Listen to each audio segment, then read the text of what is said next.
Are they funding it now? Are they doing much? Absolutely, absolutely. Our behavioral health program actually, who treats these veterans with post-traumatic stress disorder, different mental health issues, this has more than doubled. I would say this has tripled with staffing, with different programs like that. I mean, this year alone, we have seen, I want to say about over 3,000 veterans with just post-traumatic stress disorder alone. That's a lot. This is just a small hospital in Erie, right? Exactly, exactly. We have about we serve about 21,000 veterans in the local area, and we have a lot of people coming into behavioral health. So obviously, I mean, these services are getting out there. You know, the problem is just getting the word out there that, hey, we have programs that can help recover from post-traumatic stress disorder. Did you want to comment on that? One of the things that folks need to understand too is the wars have been going on so long that a lot of our folks are on their third, fourth, especially our reservists and National Guard. Well, this is the longest war we've ever had. Third, fourth, fifth tours of duty. And when they come back, there's a readjustment process, not only for them, but for the families. And that's something that we're really taking into consideration.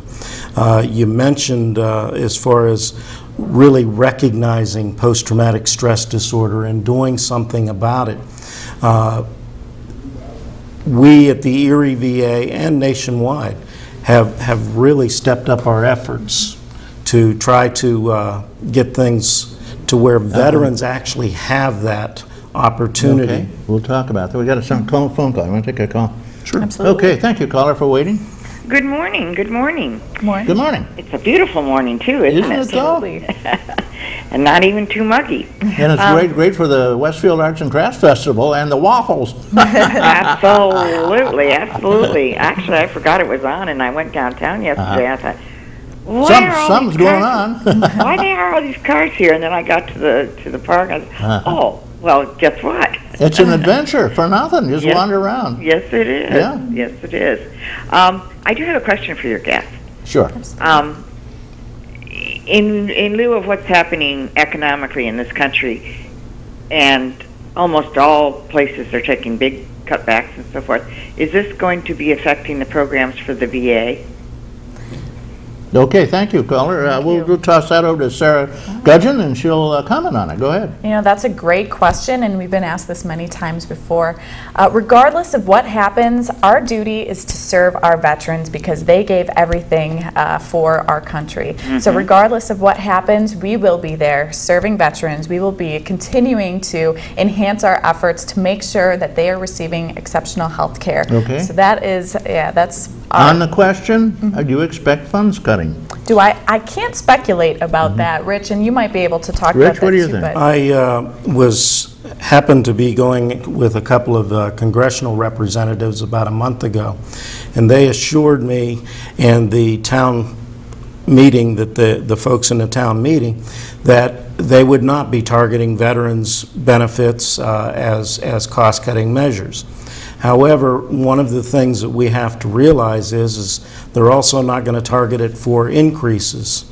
And we at the VA and throughout the public and private sector have to understand, if we're not going to have increases, that's not going to prevent things like pharmacy costs and other overhead from skyrocketing. So in essence, that does mean less resources. That's definitely a cut. Like my health care insurance jumped 25% this year, and that's for health care. Now you have that same 25% probably that you got to absorb.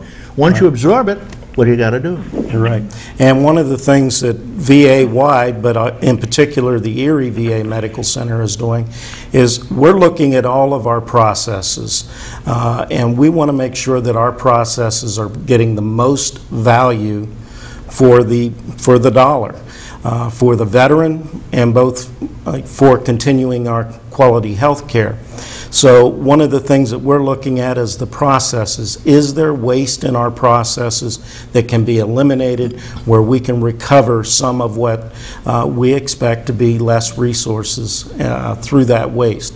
And we're systematically going through the entire hospital system and looking at the processes from when the veteran comes in to when the veteran leaves, as well as the business processes and everything else. So that's our proactive approach. In other words, you're trying to get the biggest bang for the buck, but what you're doing now to absorb the loss, we're in heavy inflation, let's not kid ourselves. Baneke, who is the chief architect of our economy, who has a doctorate in economics, tells us there's no inflation. Well, I was going to say there can't be any inflation because we're not getting it right. What planet does this man live on?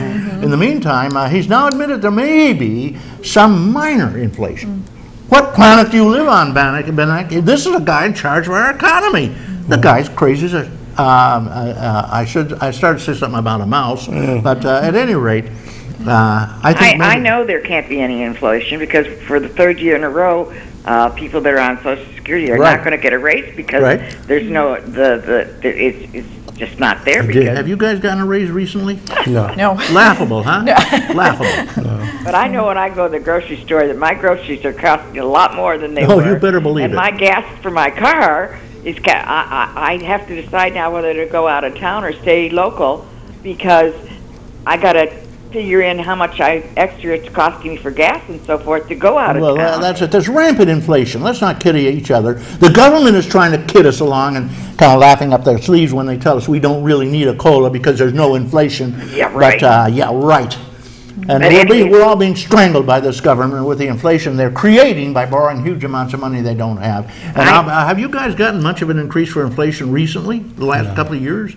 No, and that's why he was talking about kind of that systems redesign. We really have to cut back on waste. And what waste, though? I bet you guys are probably just as trim as all the fat out you have. I would love to be able to say that, but there are things that we're looking at, and the caller brings up the fact that she's looking at how she's going to get from place to place because of the gas prices. One of the processes we're looking at is our community-based out-based clinics. And our rural health care initiatives so that we're actually taking the care to the veteran rather than the veteran having to drive all those miles to Erie. So we've got a number of initiatives that we're looking at and we believe that we can be stable with the programs that we have now, not hindering quality, by looking at these initiatives and carving any waste that we can find in the system. Good. Well, does that help you there? Yes, but I have one more thing to say. Okay, shoot. My husband was a veteran and got an illness, and during the last few years of his life, we had to use the VA facilities many times. I can say nothing but the best things for the Erie VA hospital. We got excellent care. I mean, everything. It was a good experience. Okay, well, thank you very much for the compliment. Is this your mother? Yeah, my mom. No, thank you so much for that, and thank your husband for his service. Yes, husband sadly didn't quite make it, but I happen to know who this person might be. Okay. All right, now, thank you, caller. I'll send you a couple of $5 off at the Lakeview if you send me a self-addressed stamped envelope. Okay, I'll do that for very everybody, much. And have a great week, and don't miss the festival in Westfield. I won't. Bye-bye. She has brought up, of course, that problem we're suffering here, this rampant inflation and inability to really cope with it if you don't get a COLA of some kind, especially with the seniors. I don't know what they're eating now. I know what they will be eating. See what this is? This is 9 Lives. I shouldn't mention. This is cat food. And during the Depression, that's what seniors ate. And again, they're going to be eating it when they're living in their children's basement after having lost their house, which is what's going on right now because of the lack of COLA.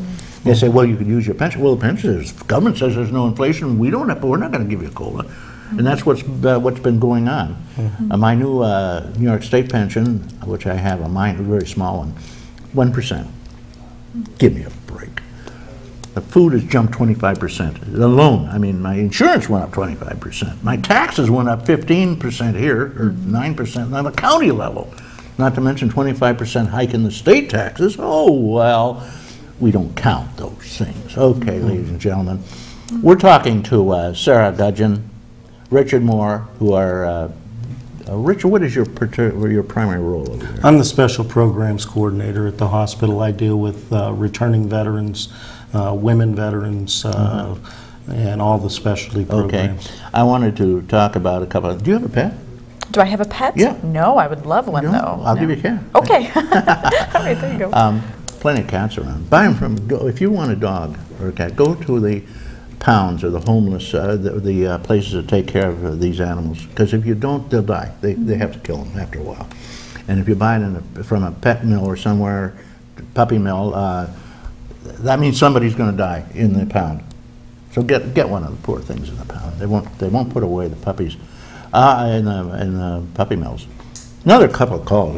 Should we talk, or do we want to listen to a caller here? Let's listen to a caller. Okay, Absolutely. we'll listen to a caller. Good morning, caller. Good morning, Reed. How What's are you? up? Madam, I'm fine, considering how old I am. I would like to say that I like that picture you showed a few weeks ago of the clock there. Oh, the beautiful I think clock. it's a neat picture, but I like that lighthouse too. Isn't that nice? They're both nice. Are you claiming them, or are you going to let somebody else have them who has a big wall? Oh, I'll let someone else have them. Okay. I don't have any room for them. All right. I was just wondering if they had a website that you could go to and figure out all the information about the VA.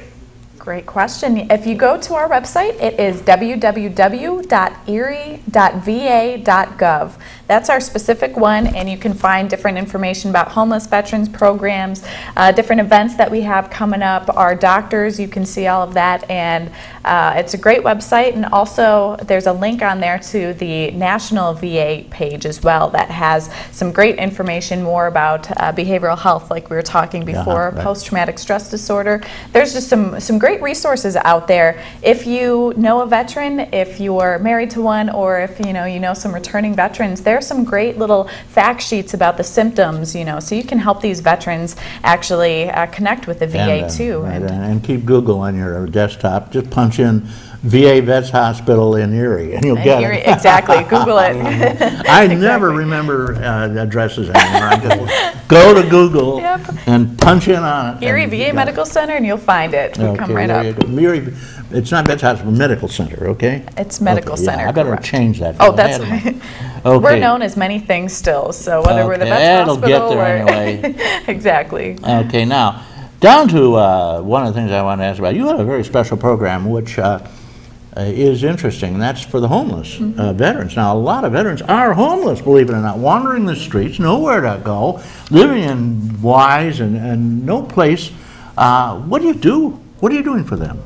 That's a great question, and again, this is something that has really come to light lately. We have a homeless care team specifically designed to reach out to these homeless veterans. A lot of times, veterans don't necessarily feel comfortable coming to the VA for help. There still can be a stigma from way back when, but we are a completely new VA. So this homeless veterans program, there are several steps to go through that a veteran can take advantage of. Okay, now before we go into them, I've got a caller who insists he talks to you. Okay, all right. We'll talk about the homeless program after this gentleman's off. Good morning, sir.